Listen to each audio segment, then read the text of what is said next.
everyone. Very, very warm welcome to you all. Welcome to this webinar.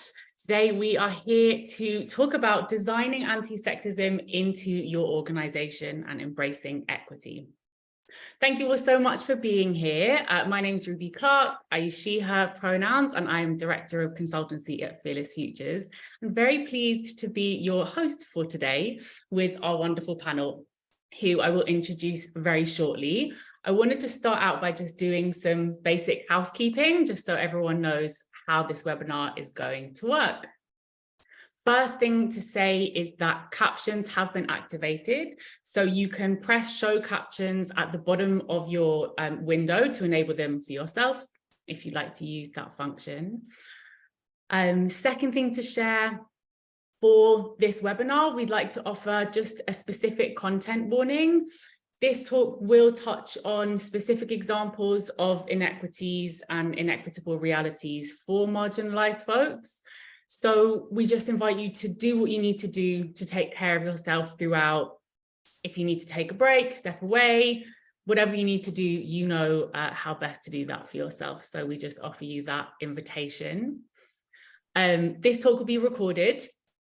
That being said, all attendees will remain anonymous as video is turned off and speakers are also turned off. So you won't appear somewhere in the ether, but just so you know, the talk will be recorded for us at Fearless Futures.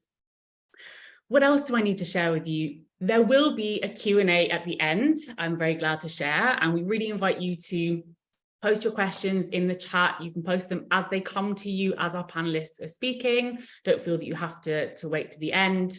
And our wonderful producer, Sydney, who's on as Fearless Futures, will bring them all together and we'll share as many as we can with the panelists. So do share your questions with us and we'll make sure that we have some time to answer as many as we can. What else do I need to share? Yes, one more thing. For context, this talk will really speak from most specifically a global North context, so North America, Europe, and Australia in part. And so we want to acknowledge that not everything that is covered will necessarily be as relevant for a global South audience, though we will, I'm sure, be drawing on various examples and contexts as our panelists move through the questions I have for them. That's the housekeeping out the way, and I'm very pleased to be able to introduce three wonderful experts on our panel today. We have Alicia Gonzalez, who uses she, they pronouns and is our Director of Programs at Fearless Futures. We have Sarah Rose Smiley, who uses she, they pronouns and is our Senior Learning Design Manager. And we have Asher Firestone, who uses they, he pronouns and is our Public Pedagogy Manager. I'm thrilled to have the opportunity to hear from these experts who I also have the joy of working with every day. And they're here to offer you their insights into what it looks like to embrace equity and design anti-sexism into our organizations. So what are we going to cover? We will really be covering everything from the interpersonal right through to the policy level when we're talking about equitable change. People have questions about what it truly means to show up for women and other historically marginalized genders. And we're here to provide some direction, which is, I think, what everyone in our audience has joined for. So we will cover what embracing equity really means when it comes to that design piece, what an intersectional lens looks like, and some practical steps that you can take away to implement in your specific context. In true FF fashion, I should front by saying that we will start our webinar with some deep and robust analysis. If you know us at Fearless Futures, you'll know that we highlight how important this robust analysis is for designing equitable solutions.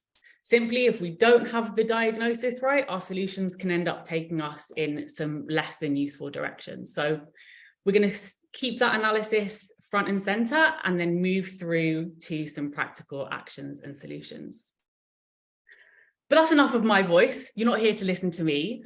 So to start us off, this year's theme for International Women's Day and Women's Month as well, Women's History Month, is embracing equity, which is a wonderful and I think exciting theme for us at Fearless Futures. But something that I notice is there can be a tendency to actually use equity and equality quite interchangeably. And we at Fearless Futures approach EDI with a very specific understanding of equity. So Asher, if I can send the first question over to you, I'd love if you could share with our audience, when we say equity at Fearless Futures, what do we mean? Thanks, Ruby. Absolutely. So keeping it really simple, if we start with what is equality, right, so we can differentiate them, it's giving people the same treatment in an unjust world. But then when we think about equity, it's giving people differential treatment in an unjust world that's actually in line with people's different needs and starting points. And this is important because by focusing on equity measures, we can actually create really targeted supports for people who have historically been marginalized. Because if we just focus on equality, the problem when we're doing DEI work is if you give people the same supports, this just allows those who already have certain privileges to continue getting ahead. And this comes directly at the expense of those with less access. So succinct, Asher, thank you so much. And those distinctions really help us to ground in the work that we're trying to do. I have another question around kind of getting clear on what we mean when we use phrases that sometimes feel really familiar, but we might not have the same understanding of. So Sarah Rose, I wonder if you could share with us, when we talk about designing anti-sexism, what really is sexism? Like, how can we understand sexism?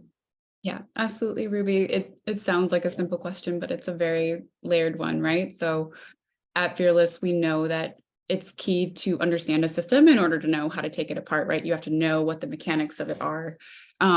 So we want to make sure that we're all at a shared starting point for how we understand sexism, both today and moving forward.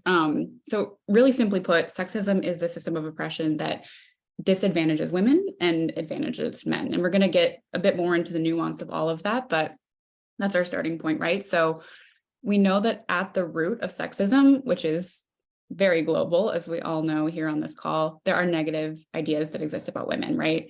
And on the flip side, there are then positive ideas that exist about men, and these work in tandem with each other. So if we think about it, for example, sexism positions women, and all of these ideas will sadly be really familiar to us as I list these off, but it positions women as hyper emotional, irrational, solely belonging to the domestic sphere, right? And then on the flip side, it positions men as rational decision makers belonging to the external sphere, right? And so we can see this evidence literally everywhere and on a global scale, but just a few examples that kind of drive this point home is until 1974, only married women with a husband present could legally open a bank account in the US, right? Or in Ireland, women weren't able to own their own homes outright until about 1976. Or if we're looking at even a global phenomenon, we know based on so many studies that women's pain in hospital settings and medical settings is almost always taken less seriously than the pain of men, right? And that is further magnified if you're a woman of color, particularly if you are a Black woman. So we can see how these negative root ideas about women are also then benefiting men at the same time, and they really exist in this binary, and sexism works to uphold that binary. And furthermore, that we'll get into more later, but we'll look at how those that step outside of these binaries are punished by society, by policies, institutions, et cetera. And we'll get into that a bit more later when we talk about transphobia. Thank you so much, Sarah Rose. I think having these frameworks for understanding complex and global systems like sexism is so powerful. And of course, it's something that we offer in our programs, but just to ground us here in understanding that ideas become inequity through specific dynamics is super powerful for us. So thank you for grounding us there. So there are, of course, many issues of inequity that are produced by sexism as a system, global outcomes of inequity. And there's a few that I would really love for us to spend some time unpacking and thinking about solutioning for in this webinar today. there's three key kind of inequities or areas of inequity that I want us to spend time on. And often these are thought of as inequities that exist or function sort of outside of organizational contexts. But in fact, as we'll see, I think these are critical for us to be thinking about, to center in our equitable solutions and design. So the three that I want to kind of invite you all to give us some insight into is thinking about bodily autonomy, violence against women, and also the inclusion of trans folks. And I've got three, they're big areas, I know, but let's start off with some analysis on the first kind of area that I've put on the table. Alicia, I'll send this one over to you. Why is bodily autonomy a central issue for us to be considering in our equity efforts? Thanks so much, Ruby. And thanks so much, Sarah Rose and Asher, for your expertise, really setting up something for us to sink our teeth into when it comes to this analysis. But just to get started, I'd love to kind of root us in what bodily autonomy is. And at its very basic form, it essentially means that individuals have a right to control what happens and doesn't happen to their body, right? When we have that and are empowered to do that, that's the only time we can make decisions that affect our health and our future. And it has to come without coercion or control from other people or external factors, really having sole insight into what we would like to do. And again, this ranges across the medical spectrum, but obviously one of the most important and I think timely conversations that have happened over the last year in the US is the overturn of Roe versus Wade, and what that means for people who can get pregnant, right? But bodily autonomy doesn't really just stop there.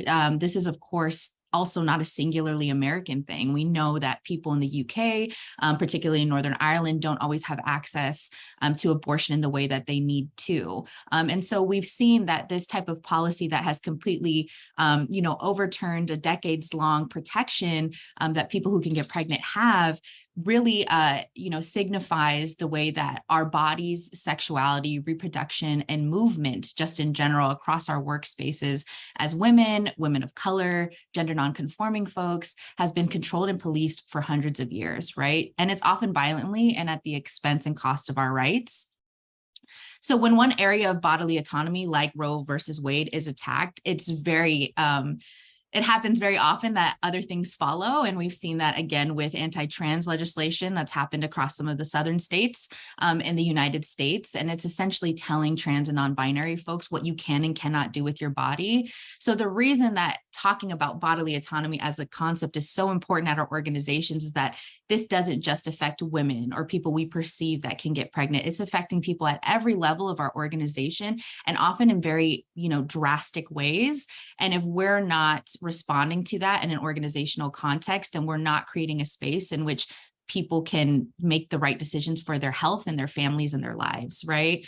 And I think it's important to remember that, what's happening in the external world, like you said, is often reflected in our organizations and our workplace. When these things happen at a cultural level, I feel like there's a lot of like, what do? We don't really know how to respond. But even just starting to be here, to be at this webinar, to ask these questions is really the right place to begin. And I know we're going to get into some of the solutions a little bit deeper, but that's just some context for where we're headed.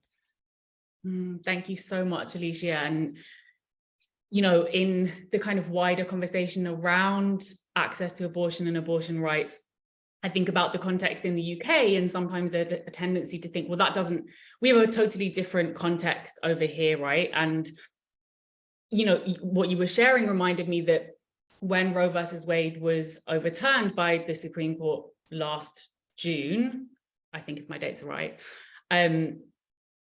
the context in the UK was also affected. By July, the British government had commitments to abortion were actually taken out of the government's legislation on gender equality. And so we see that there can be ripple effects when bodily autonomy is infringed upon at a kind of governmental level. That can also have ripple effects globally. Okay, so you also touched, Alicia, on kind of being more expansive in thinking about gender in how you were speaking to bodily autonomy. And that segues really neatly into a further question that I have for the panel. And I think we know, right, that it's so important at this time and in this cultural moment to really amplify the ways in which the focus on gender diversity or gender equality or gender equity initiatives in companies, they almost always center cis women. And we see that really often globally and across the board. And it's kind of needless to say that at Fearless Futures, we are very resolute that marginalized genders are not and have not never been restricted to the category of cis women. So Asher, can you talk to us here about trans inclusion and what that means in the context of designing and embracing equity? Yeah, thanks for bringing that in. I think it was a really useful starting point around bodily autonomy, Alicia, to really set this up for folks, because in terms of trans inclusion, I'm thinking in particular about trans women who experience violence at an unprecedented rate across the globe, right? And this is not just UK and US specific. And what I want us to be thinking about is how policies marginalizing trans people in other ways directly contribute to an environment that promotes this type of violence. So I think there's sometimes this separating of the two issues when actually we know they all work in tandem, right? And when we're talking about violence, it exists on multiple scales, but they also affect each other. So whether that's the denial of trans affirming care in the UK, right? We see a lot of policies around that, or maybe it's attacking drag queen story hours and healthcare for children in the US. These policies inherently serve to position trans people as other or even predatory, right? And these are really insidious ideas and narratives that are perpetuated and then upheld with policy.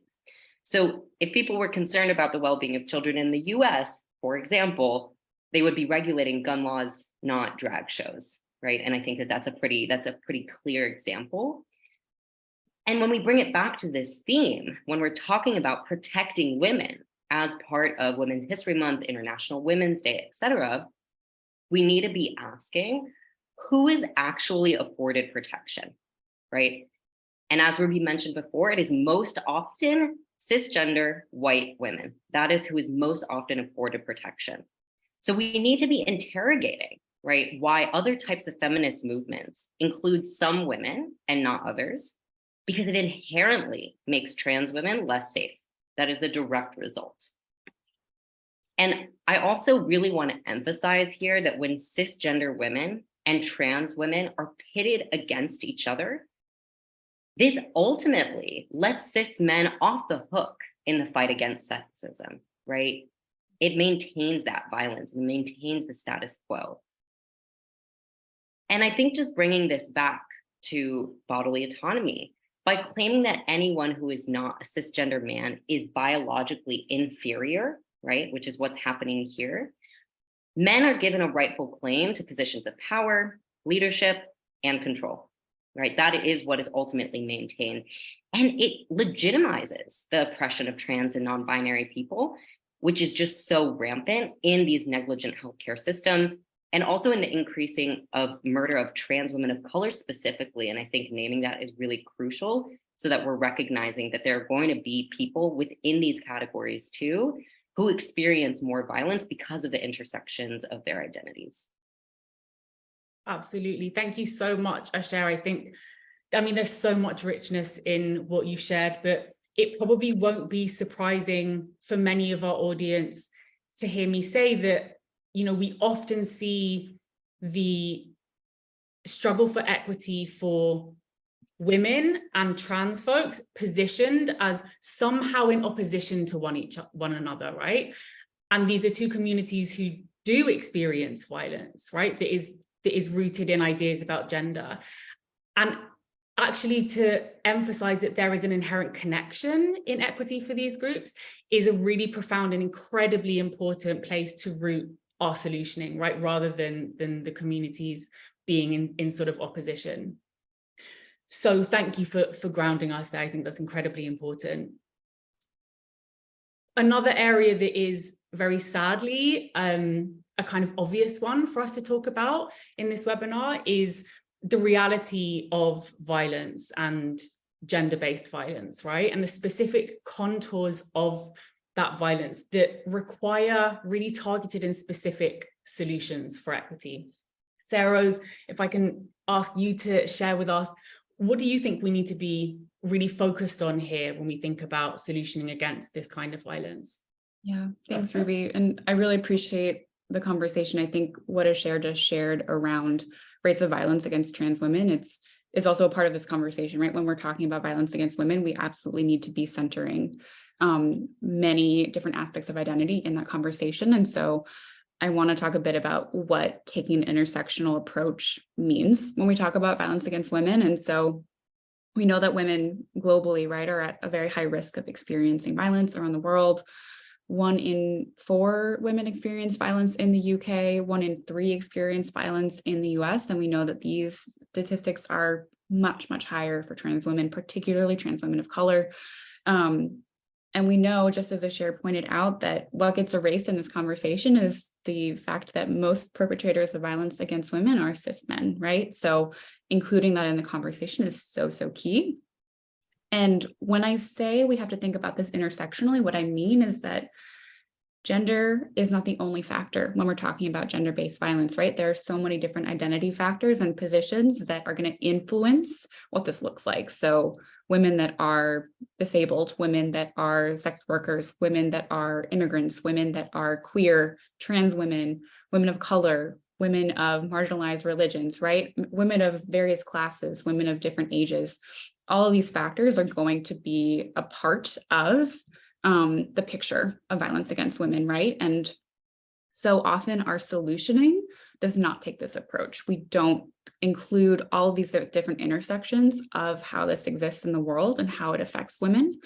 And so our solutions don't work, right? If we're not actually starting at the root of how all of these different threads of identity are pulling together, it's not going to work, right? And one more point I'll make before I hand it back over, and we're going to talk about this a bit more later, but in our analysis, right, because we're in our analysis phase right now, we tend to view violence as a very binary issue, right, rather than seeing violence on a spectrum. But what happens when we only look at this one particular definition of extreme violence that's often visible? We're missing everything that comes before. We're missing the connections to the root issue, and we're missing these key pieces that need to be a part of our solutioning earlier on, right? So transitioning to viewing violence on a spectrum is also really, really key here. And we're going to talk about that more. And I think we actually have a really great article that we'll put in the chat about this either now or in a bit. But yeah, those are some of the things that we really need to be incorporating into our analysis. So thanks for asking that.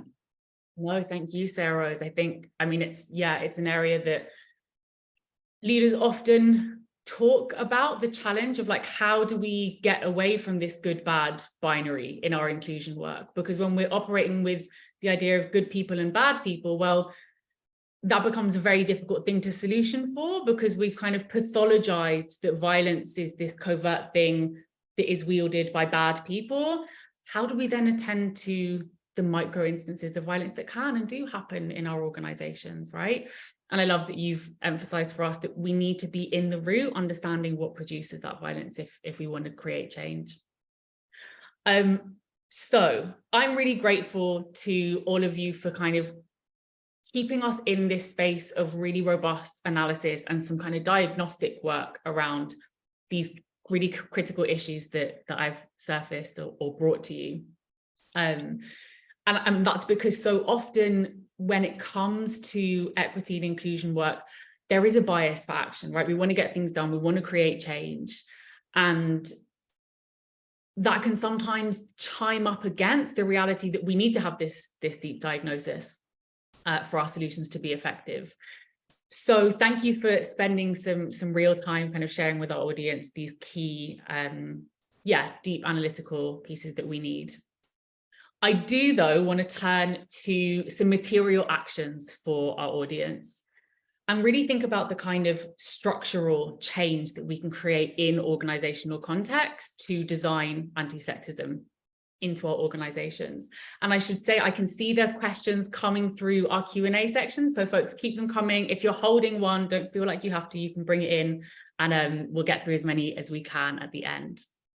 So in the space of structural change and solutioning, what are some policy interventions that we can offer folks in tools, I suppose, in response to these key areas for equity that you've all spoken about? I'll leave it open, whoever wants to start us off.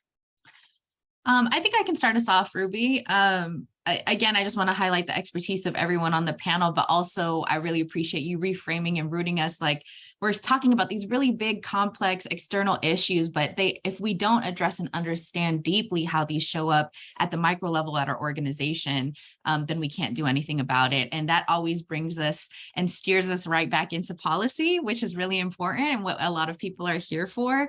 Designing anti-sexism into your organization requires us to attend to the infrastructure, right? So a lot of times, some of those initial initiatives are like, let's focus on the interpersonal, or what does the cultural shift look like? But really, we need to root those in some type of material change, some policy that gives meat to the things that we say that we're supporting. So what I'll say is that specifically when we're talking about abortion access, organizations tend to freeze. I think it's understandable. We're human. And if we're being honest, it's a touchy subject, right? We know that employees across our organizations have varying degrees of opinions about, how that court case should have been overturned or not. But that can't stop us from acting, because as we've highlighted throughout this talk, there are people who are being directly affected in serious ways. And that is going to be reflected in our organization, right? But the good thing about that is that this is something that we can approach from an issue-based mindset, which means that it doesn't fall on the people who are most affected, as people would say, like people who can become pregnant, women, people who are parents who might care more about that issue. It doesn't fall on them to kind of come up with the organizational structures to make this a more equitable workplace. It really falls on everyone. And that gives us kind of a route to think about what are the immediate actions that we can galvanize around to support everyone at this organization, because ultimately we're all connected. And what are some things that can be a little bit more in terms of longevity, right? And making sure that that policy outlives us staying at this organization or going beyond it. So some of the great examples that we kind of want to uplift that other organizations have done were immediate responses were covering travel for out-of-state abortion or gender-affirming healthcare. Google offered its employees the opportunity to relocate to states where abortion was legal. Patagonia and Live Nation were covering bail costs for employees arrested in demonstrations against the Supreme Court decision, which I think is a really amazing and powerful way that people don't think about materially supporting, right? Because you don't have to be someone who is just directly affected or going through that process to be able to show your support. And sometimes that can also stop people for really, fighting for their rights and making sure that people have access and equity where they live in their states in the United States. Another thing that comes up a lot when we're talking about bodily autonomy and potential pregnancy or choosing not to be pregnant is parenting, right? And how parenting also looks, and thinking beyond our understandings of a binary idea of parenting. And we also know that the wage gap notoriously widens during childbearing and childbearing years, right? So we can also even rethink longevity wise for people who do decide to stay pregnant, or who and people who may not, or are thinking about a family later on, right? We can carve out space in our organization for caretakers to be successful at your company. So for example, there's job shares that allow caregiving employees to do high impact work on shorter days. They have flexible scheduling. There's compassionate leave. There's abortion leave. There's other things, shorter working days, non-traditional routes back into our organization. I know that's some things that Fearless Future has done. We have one of the most incredible parental leave policies that I've ever seen. 6 months fully paid, regardless of partner status, gender, sexuality, and also just kind of really working with people as they transition back into the workforce.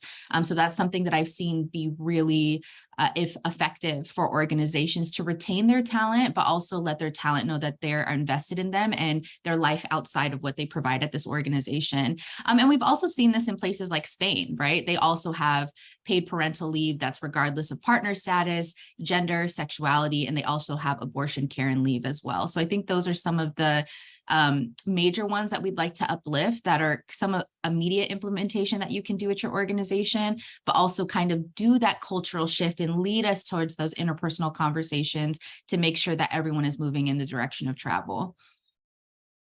Thank you so much, Alicia. I had like such a light bulb moment when you were talking about taking an issue-based approach, and you really took us through so many examples that touch the kind of broad umbrella issue of pregnancy, choosing to be pregnant, choosing not to be pregnant, or choosing to become a parent. And I was just thinking about how incredibly practical it is for us to take this issue-based approach where we focus on an umbrella issue like this, and we think about all of the ways in which we can create equity in our structures. Which policies can we tweak, redesign, restructure?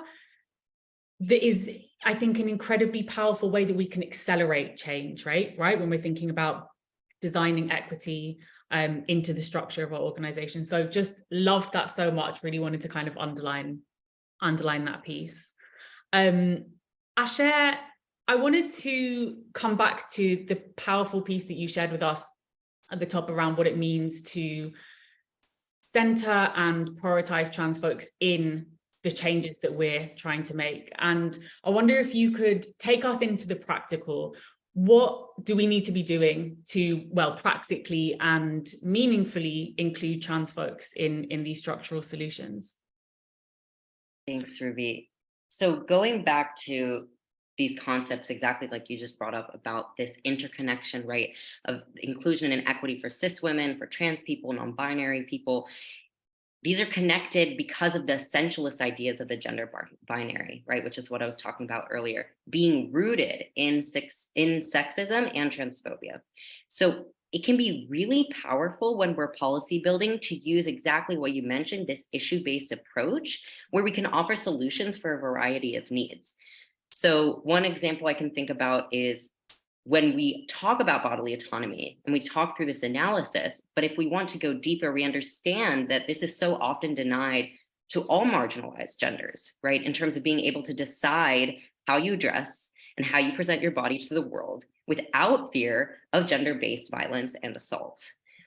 And when we bring these communities together to disrupt this violence, that's when we'll have a much more powerful initiative for solidarity. So bringing that into our policy lens, right, we can get clear about how to do this. There are many, many ways.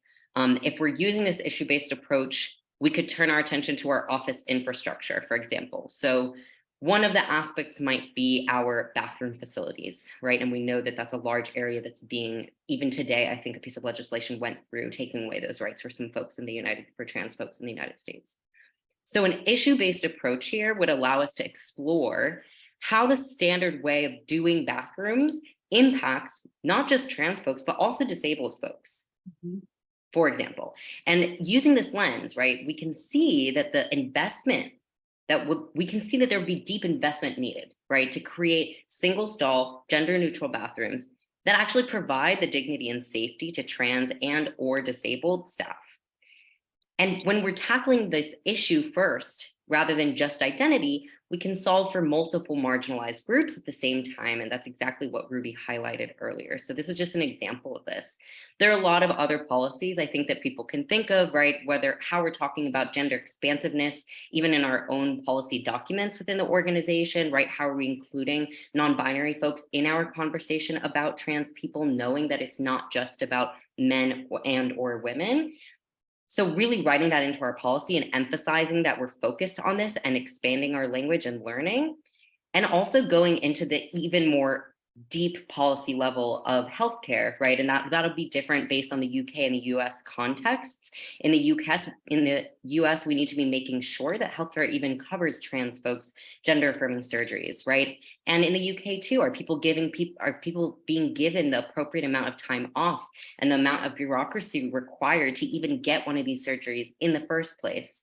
So there's a lot to think about in terms of who is afforded the privileges to access healthcare.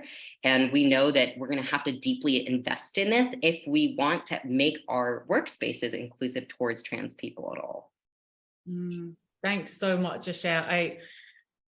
The examples that you gave around the power of this issue-based approach to structural change, I think really also illuminate how much more effective our investments can be in driving equity when we take an issue-based approach, right? If we took an issue-based approach to healthcare, I mean, that's a really, really large and complex area for any organization. But the potential for us to take that issue and really kind of pull it apart and think about what does it mean to design equity for trans folks into our healthcare policy? What does it mean to design equity for women, cis women, trans women? And that expansiveness again means that we are solutioning for many, many more people at the intersection of inequity. So yeah, just love that you brought that to life for us. Thank you so much. Which takes us to the third kind of issue that we brought to unpack and explore and think about solutions for in this webinar. We spoke about bodily autonomy, trans inclusion, and indeed the intersection of these. Sarah Rose, what does structural change look like? What can it look like to solution for gender-based violence in our organizations? Talk to us a bit about that. Yeah, and I just want to add on to, I really appreciate what we're saying about when we center like the most marginalized folks in our design for equity, right? It actually takes so much of the figuring out of it, right? Because we're centering all of the needs in one piece, right? And then we can kind of build out from there. And I think that is very much the approach that we could be taking when we're thinking about like conflict resolution, when we're thinking about harm, when we're thinking about violence. So oftentimes when we think about violence towards women, we often don't intervene until a more extreme violent event has happened, when there's a lot of these, I don't want to make assumptions, I don't want to make something a big deal, I don't want to interfere. This is a really personal thing that is very common, like walking on eggshells around violence. But that type of environment is actually contributing to the perpetuation, right? So there absolutely needs to be a policed approach. Like, do you have leave for domestic violence? What does that look like? Does it necessitate a particular kind of disclosure in order to get that domestic leave? Like, what supports are in place? It's very much worth noting that neither the US nor the UK has nationally required domestic violence leaves. There are a few states in the US and a few organizations, but it is absolutely not a widespread practice, right?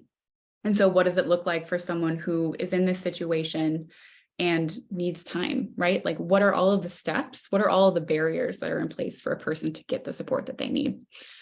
And so when we zoom out from this very extreme impact of violence, this very like notable instance, like I said earlier, we're also erasing all that led to it, right? A part of creating policy around support for domestic violence is thinking about what our culture and our environment around harm and conflict is. Are we conflict avoidant as an organization, right? What does that mean about how we deal with conflict? What does that mean with how we are accountable to conflict, right? And it also keeps us from looking at the root of violence. It's all a scale. Are we treating instances of sexual harassment as a completely separate entity, or are we understanding that that exists within a spectrum of violence? Are we understanding that that can escalate to the very kind of extreme violence that we're also talking about here, right? So again, that point of viewing it on a spectrum. And I think my last point here is that as much as we're talking about the presence of policies and the active presence of organizational structures as a form of support for harm, the lack of those things is harmful, right? It's the lack of these systems of support are not neutral. In fact, the apathy of it is distinctly harmful.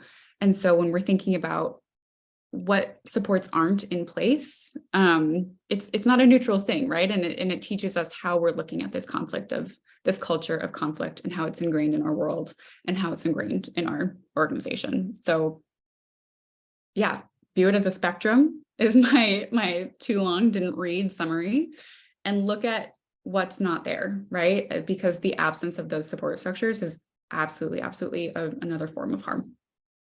Yeah, thank you so much, Sarah Rose. I think sometimes it can feel really overwhelming for organizations to recognize that there may be actually really key pieces of structural infrastructure missing in their organization. And we're sort of like, well, where do I even begin to create change? And actually just taking the first step to say, we are going to direct time, energy, and resource to really auditing our policies, our infrastructure, start in a particular area and ask the question of like, what is missing? Taking that step is in and of itself a really courageous and practical initiative. You might not have the policy designed overnight, but just taking the step to say, we're going to spend some time really looking at our infrastructure and going beyond this idea of kind of binaries of violence, I think is an incredibly powerful place to start. So thank you all so much for really giving us some practical areas where we can focus in the land of policy, in the land of structures. But Alicia, I think you alluded to this in something you were speaking to earlier around, whilst we know and we do emphasize this at Fearless Futures, meaningful change does require us to spend time and resource at the structural level. As you said, we do also need to be thinking about what's going on interpersonally in our organization. Folks, we're thinking about our cultures, our organizational cultures here, right? So I wanted to spend some time here and invite you all to share with us a bit about what folks can be doing when trying to kind of create change at that interpersonal or team level of behaviors. I'll leave it open to whoever wants to start. I can go first since I'm already on my soapbox. Yeah, I really appreciate this question, Ruby, because I think we often forget when we're talking about systemic change that people are included in that, right? And our own individual relationships and our organizational culture is a part of that. Viewing them distinctly is deeply unproductive. And so circling back to the issue of violence against women on like the interpersonal level, as I kind of alluded to earlier, there is often this like eggshell feeling when we don't know how to talk about violence. We don't know how to talk about conflict. We don't know what the line is often with a coworker or a colleague that maybe we're concerned about, right? But maybe we don't have that interpersonal relationship of trust, but there is something that you've noticed, but you don't want to cross a line. You don't want to be wrong, right? Like it is such a deeply, deeply complicated situation. And I also want to acknowledge, right, that we will probably mess it up at some point in all of these aims to shift our interpersonal dynamics, whether we're talking about bodily autonomy, trans inclusion, they're all connected, but we might not use the right language and we might mess up. And that also speaks to, again, that culture of conflict and accountability and learning. So I'm starting there, I think is really key. But when we're talking about violence against women, one really important thing is how do we talk about this to people? How do we offer support without necessitating that they disclose to us, right? Just as your DV policy shouldn't require someone to explicitly disclose all of this deeply personal and challenging information, how do we manage that on like an interpersonal basis, right? And how are we supporting survivors after you have the conversation, right? How do we talk about them? How do we talk to them? And there are a lot of really brilliant resources out there, but I think a few fundamentals of how to be in those conversations is just to, first of all, acknowledge how complicated it is and acknowledge the humanity of it, right? This is a deeply, deeply human and emotional conversation, and to follow a protocol that maybe doesn't feel authentic is not necessarily going to support any of us here, right? But saying things like, I've noticed this and I'm here for you, or is there anything I can support with this project on your plate or everything else that's on your plate, right? And just making sure that the door is open, but you're not pushing anyone through it, right? But being very clear that there is no blaming happening. They're like very much not blaming a survivor for what's happening. There's no pressure for them like to leave a situation, for them to make changes, and just consistency that you're there, that you are an ear, you're a shoulder to be a support. I think just making sure that all that is very clear is a really good place to start. And then secondly and lastly, expanding this conversation beyond just one-on-one with you and a person that maybe you're concerned about, right? These need to have a book club, have a larger conversation about what violence culture looks like, have a larger conversation about responses to DV, to violence against women, right? Because it'll make it a lot easier for you to have tools at your disposal to respond to a situation if you've already been in conversation with this about colleagues, with your colleagues or with your leaders or with your organization at large, right? So acknowledging humanity and complexity, making sure that the door is open without necessitating disclosure, and having larger group conversations, right? Because we need a community response to violence against women, and our organizations are a part of that community.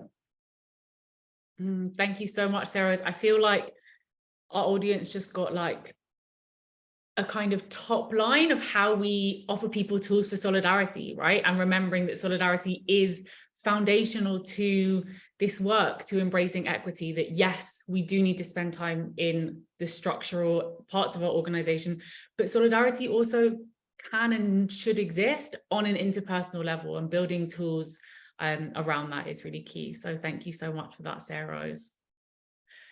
Alicia, talk to us about what we need to be thinking about in the kind of interpersonal when we're thinking about bodily autonomy and equity here.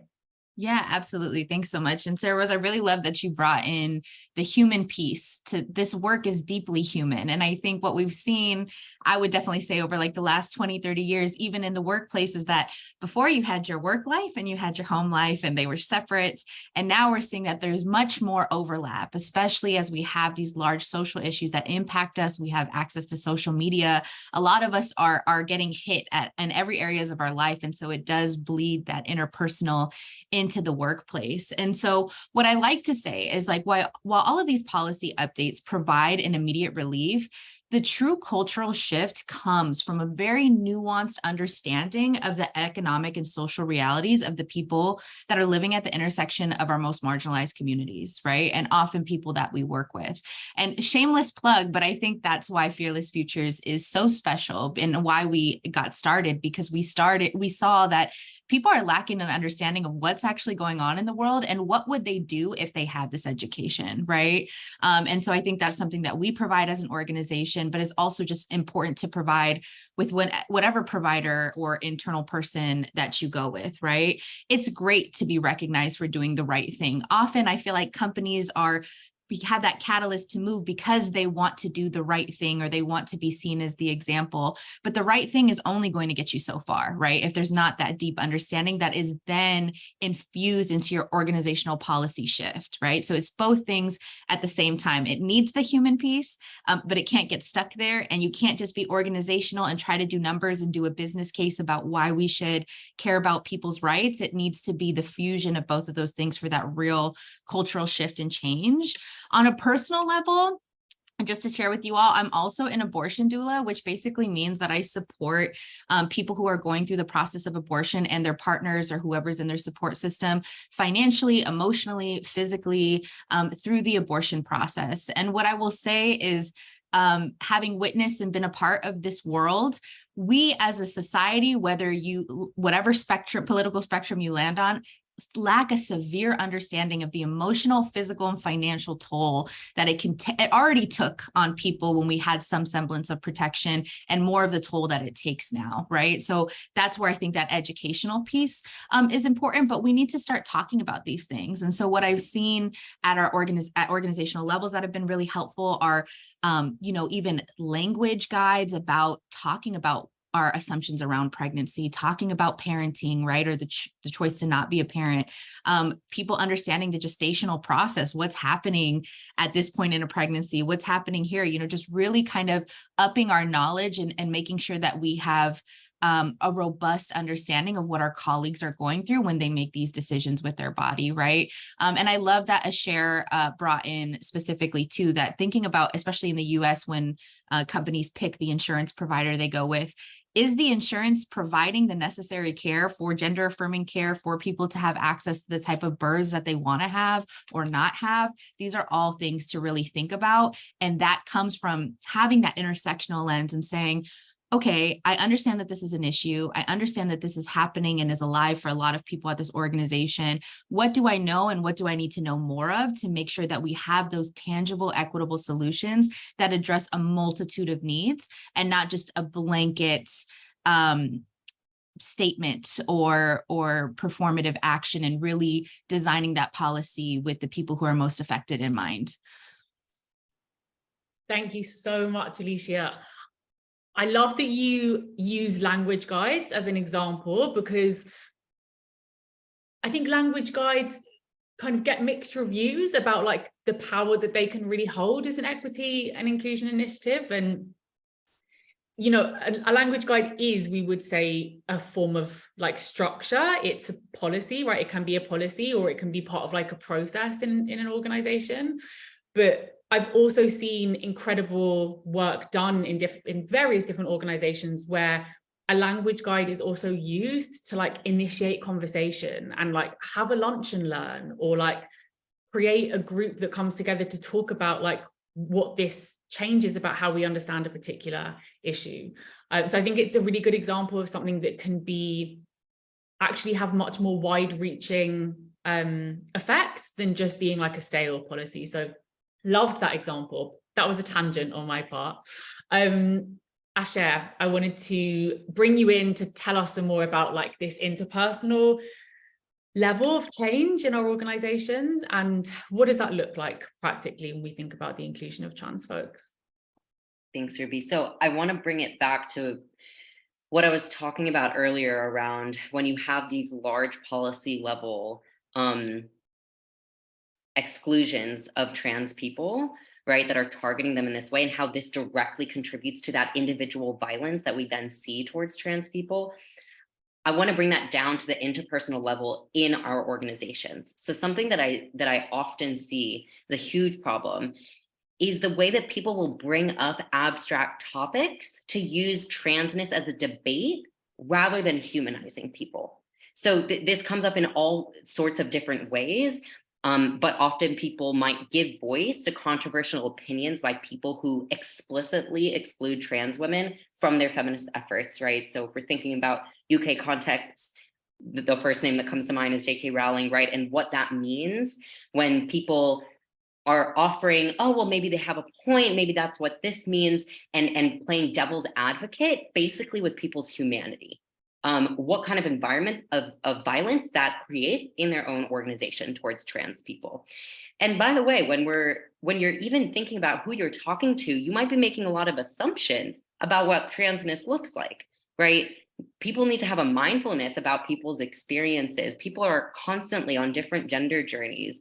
We have no idea if the person that we're talking to is trans or non-binary or on the gender spectrum, right? So that is really something that I think people take for granted, is that the way that somebody looks will determine whether or not you can share some kind of debate around transness. And it's really speaking to the fact that gender is a performance in any category, right? People will look all sorts of ways, and that will not be able to determine to us what their gender is. So some really kind of tangible disruptions for this, I think, require a confidence in having these kind of check-in conversations when people bring up these topics. And I know that those conversations can be very difficult. That is, again, kind of why this type of training this DEI training is so important. But there's a resource that we've created, and perhaps Sydney can pop it into the chat, about specifically how to respond to transphobia, right? And how to bring people into those conversations, because we know that people will sometimes use the wrong language, right? And that's okay, we can learn and grow. And it's about bringing people into the conversation so that they can feel that they can be a part of the solution. So if you're having this one-on-one check-in with someone, trying to understand why they felt the need to bring that up, what the impact is, right, on trans people in the workplace and everywhere, And also providing some context, right? Perhaps helping someone understand that gender actually has nothing to do with the sex that you were assigned at birth, right? Giving them that education to know that this is more often informed by a specific culture's gender norms. So a lot of these have changed over time, and we can look at examples of this, and this article will talk about that, so that we can get on the same page about how gender norms are different no matter where we are. And when we're kind of pinpointing people into these boxes, it's obviously not just harmful towards trans women, it's harmful towards everybody, right? It's harmful towards everyone who is reckoning with specific gender roles that they don't identify with. So I encourage you to look at this article if you need tips about how to have this conversation. Perhaps share it with other people in your organization who are looking to have a bit more nuance when they're discussing these things, because I think that we need to start kind of denormalizing the way that people even bring this up in conversation that can recreate that violence and reinforce it when it's seen as okay to give voice to some really, really harmful rhetoric. Yeah, absolutely, Sharon. I know that so many people find that this conversation and this kind of framing of like, this is the perfectly logical line of questioning, but there's actually some really harmful logics about trans folks at the root. People find that very hard to navigate and respond to in solidarity. And I will 100% encourage people to check out the discussion guide that Asher created. A client shared with me recently how useful it was in an interpersonal conversation that then was able to kind of blossom into a wider organization in their, a wider conversation in their team. So really encourage people to use that resource. It's very powerful. Also, I should say, we have, we're going to move to questions shortly. So please do drop any questions that you have in the chat, and we'll come to those very soon.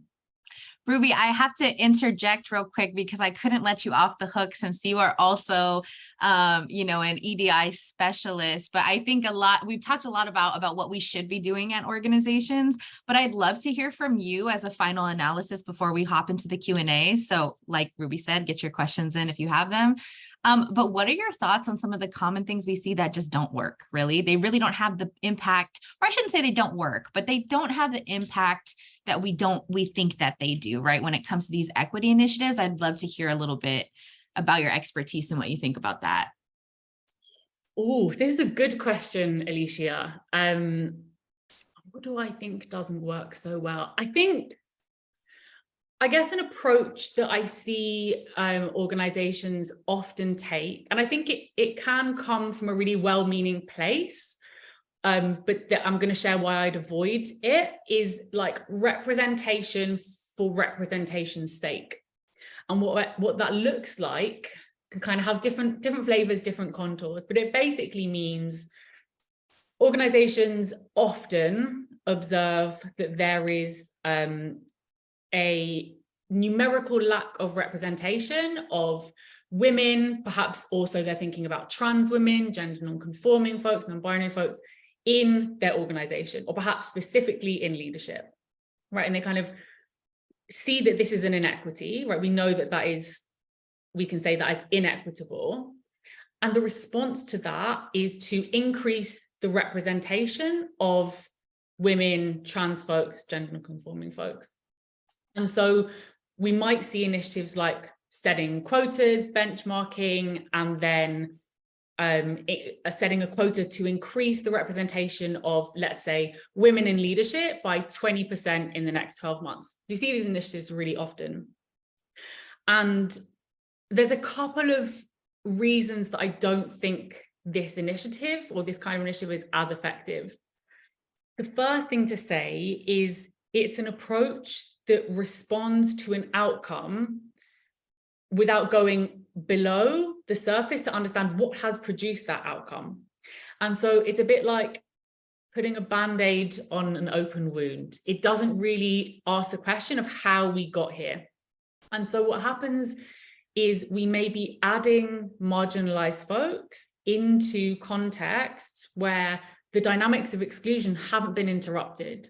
So those negative ideas that Sarah Rose spoke about right at the top, at the root of sexism, aren't being challenged, right? We haven't asked, why is it that we have such low representation of these folks in our organization? So the first thing to say about representation for representation's sake is it doesn't actually solve the problem. It kind of just stays at the outcome level. And I think that can be very disheartening, because often when we look in the long run, because the dynamics in an organization are unchanged, ultimately we may see that retention rates are very low. So we keep trying to add folks in to increase representation, and the numbers go up and then the numbers go back down, right? Because the culture in the organization, the structures in the organization aren't actually fit for those folks' inclusion. The second reason that representation for representation's sake is not the best approach, I would say, to embracing equity is sometimes there's this idea that if we increase women in our organization, we will by default be decreasing sexism in our organization, right? There's this kind of belief that women will by default prioritize anti-sexism, right? Because sexism is a system that negatively impacts them.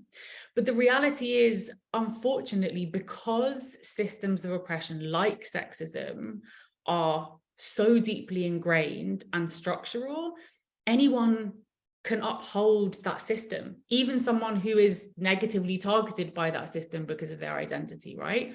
And we know this because, I mean, we could look at so many examples in our broader societal context, right? If we look at politicians who in the UK or the US or anywhere in the globe have put in place policies that explicitly harm women, made themselves be women. What that tells us is it's not enough to assume that on the basis of someone's identity, they will be inherently aligned with the system we're trying to disrupt. And so that kind of default assumption, unfortunately, doesn't always work. So I think the biggest one that I would say for us to steer away from is this kind of representation for representation's sake approach that we often see. That'll be my main plug.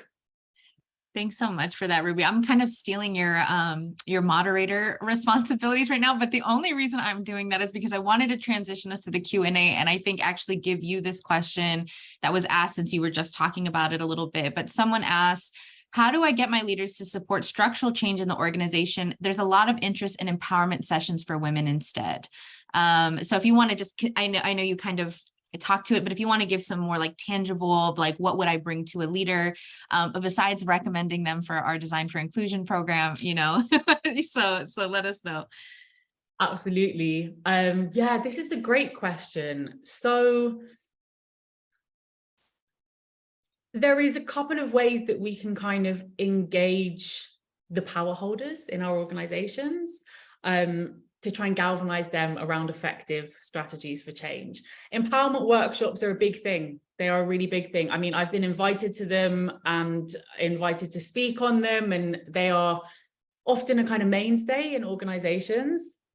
And I think one of the most effective ways to engage leaders in a kind of pivot to something more effective is to explore, first of all, what the empowerment workshop is supposed to be achieving.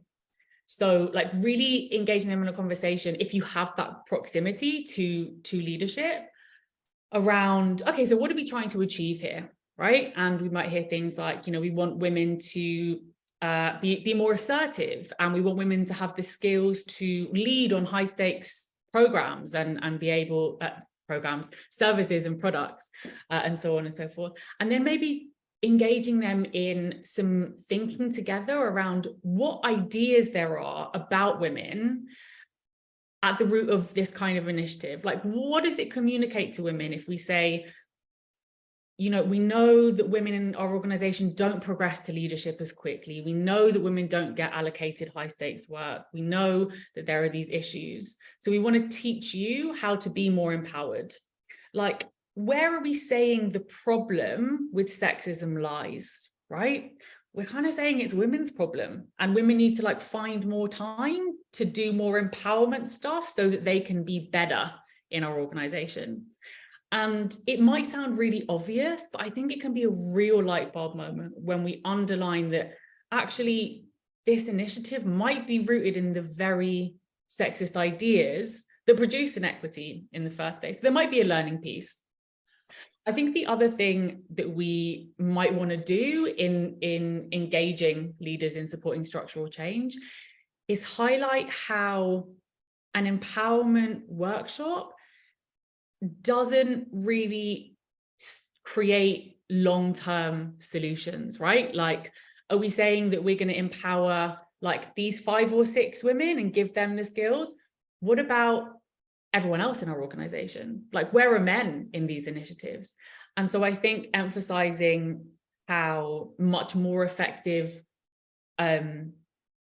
spending our time and resources on wider reaching policy or process areas can be a way to kind of galvanize leader support, because leaders love things that are more scalable and have a promise for more sort of long-term change and initiative. So I think that's 2 ways that I kind of try and steer in that conversation.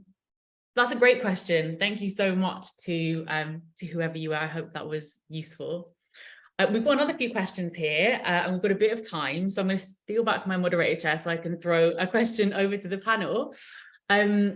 So one of the questions we have is, what is the highest priority for impact when it comes to designing anti-sexism in our company? What should we focus on first?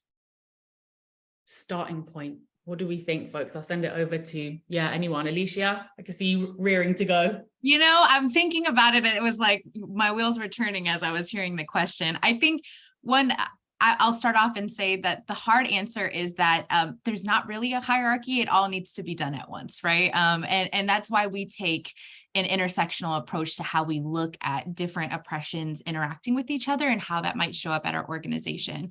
At the same time, that doesn't mean you have unlimited resources and can change everything that's happening at your organization, because if we did, we probably would, right? For most of us who are committed to this work.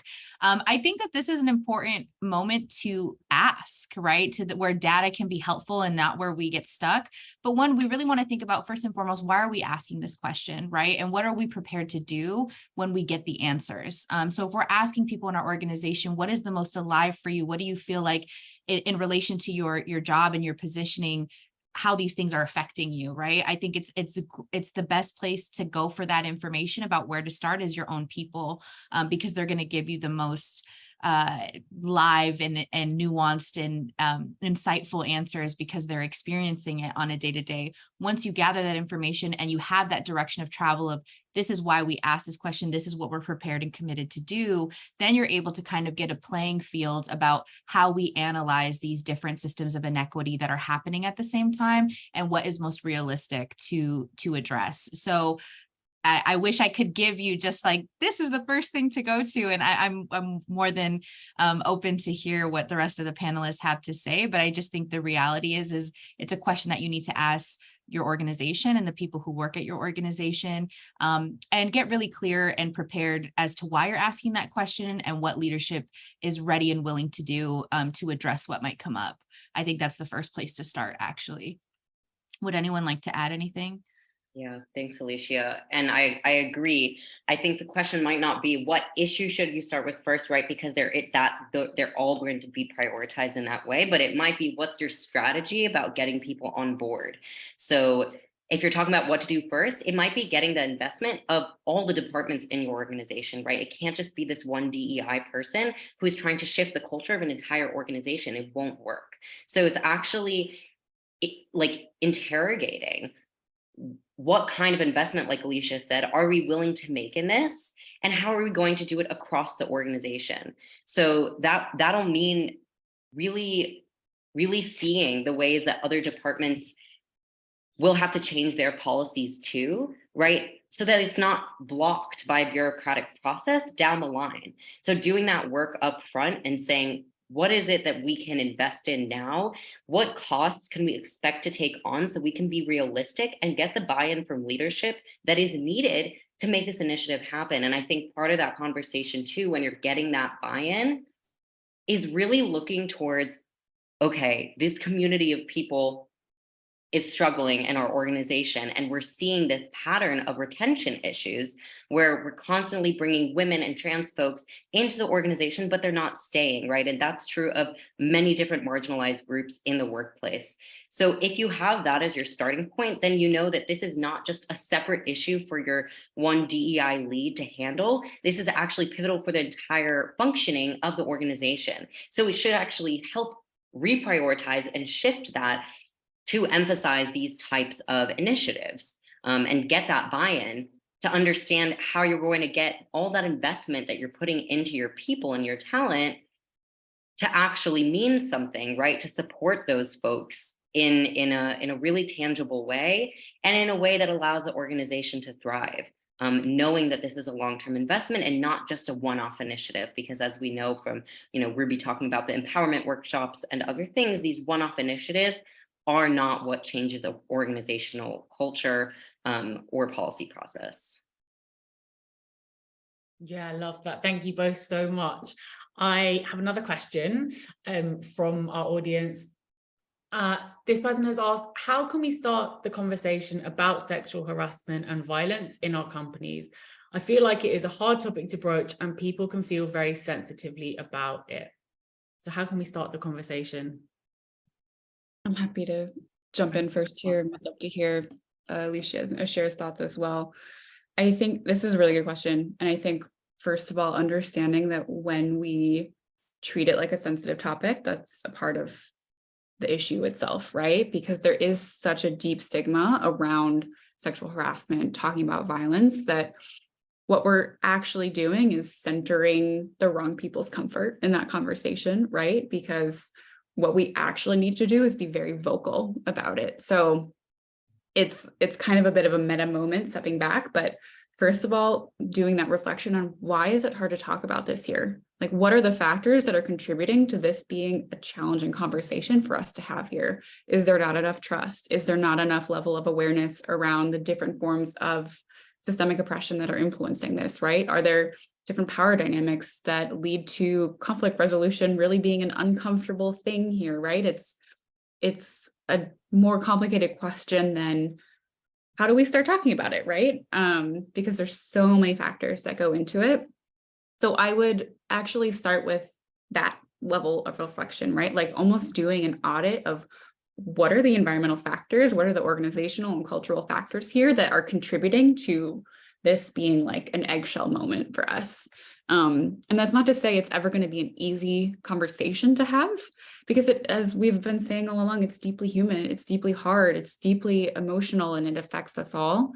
But being able to hold that and still persist and still stomp on the eggshells that we seem to think are there is really, really important.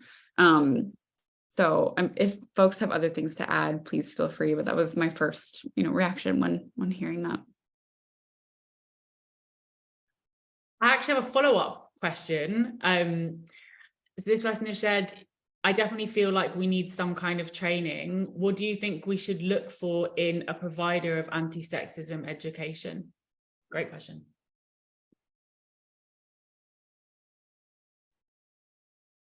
Gosh, I feel like, Ruby, I want to lob it back to you a little bit, to be honest, since you're ideas. Our director of consultancy and you've worked with organizations. I would love to hear a little bit about, what you provide, but also like what you would ask other people to look for.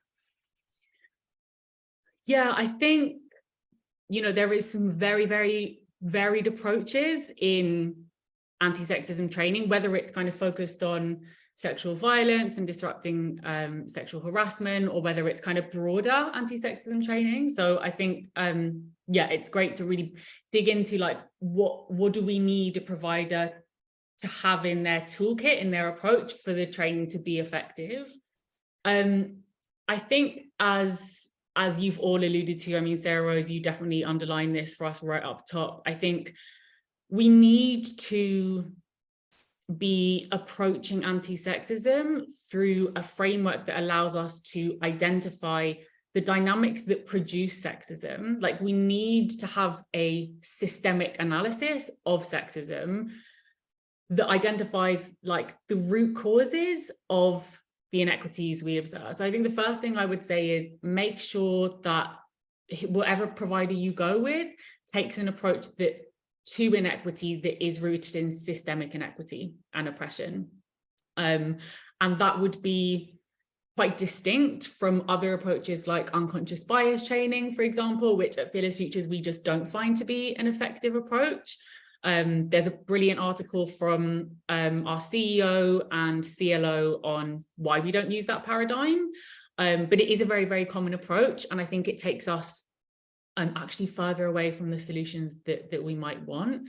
So systemic oppression as a kind of foundation.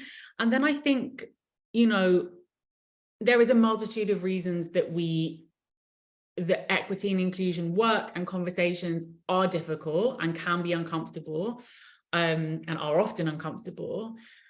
And I think, Sarah Rose, your invitation to like think about what that is specifically in our organizations is really important.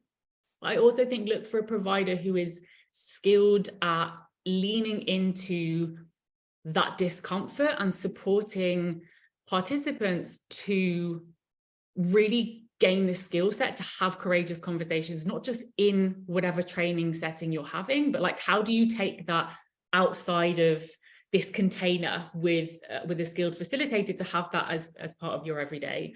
So that would be the second piece. Someone who deals in the systemic can support you to have courageous conversations. Obviously, this is our approach at Fearless Futures. Otherwise, I wouldn't be here saying that's the approach that I think you should take. But I say that on the basis of what we have seen work time and time again, and also what we've seen not work. Like, we often have clients who've done like years of unconscious bias training and the outcomes just aren't changing. And I have seen how incredibly radical it is to go through a day-long workshop, or indeed our longest workshop, and come out with like really discrete tools for creating change. So if that sounds like it's up your street, obviously come and talk to us, drop Alicia an email or myself. And either way, that's what I would center in the provider that you look for. I love that, Ruby. It got me really excited about taking this training even. And also about, you know, I like what you were saying about needing to have that nuance. And I wanted to add around making sure that we're not doing these trainings as this kind of tokenistic performative allyship, right? And then we're just saying, look, we did it. We trained, but actually what was brought in and what was discussed the whole time were issues that predominantly only speak to the problems of cisgender white women, which is most often what happens when anti-sexism trainings occur. So I think it's really also looking for those experiences that target the specific experiences of women of marginalized races, genders, etc., right? What that looks like, working class, disabled, adding in all these layers, because we're often already designing for cisgender white women. That's usually not the problem. And as Sarah Rose beautifully said earlier, when we're really centering those folks who are most marginalized within a group, we will find out those solutions that will support everyone else. So I think it's making sure that you're investing in someone who understands that intersectional analysis and can help the organization itself identify where those problems are and really target what are they missing, right? Because we can, again, do this work over and over again and then say, why has nothing changed? And it's because we're not doing that meaningful work to identify where harm might be perpetuated in our policy, in our processes, and also at the team and interpersonal levels. So I would add that onto kind of Ruby's wonderful description of what we need to have these anti-sexism trainings. 100%, Sharon. Yeah, I can't underline enough. I think a provider that is like really fit for purpose to really like help you create solutions, we need an intersectional lens, because otherwise ultimately like we're just going to keep solutioning for those who are most prioritized, even within a system of inequity, right? So thank you, Asher, for plugging that for us. So that brings us to the end of our questions. We have taken a real deep dive into some really critical areas that are important for us to be prioritizing when we think about what it means to design anti-sexism into our organizations. And in these three kind of key areas of bodily autonomy, of gender-based violence, and of trans inclusion, you've all done an incredible job of kind of weaving together both the analysis of these issues, how they're inherently connected, and also given us some really wonderful, bright ideas of what it means to embed equity into our structures and our interpersonal layers of our organization. So a massive thank you to all of you, a huge thank you to our audience. And yeah, get in touch with myself or any of the panel if you want to follow up on anything that was shared here. And otherwise, have a wonderful afternoon or evening or morning, wherever you are dialing in from all over the world. So thank you so much, folks, and to our panelists. Thank you.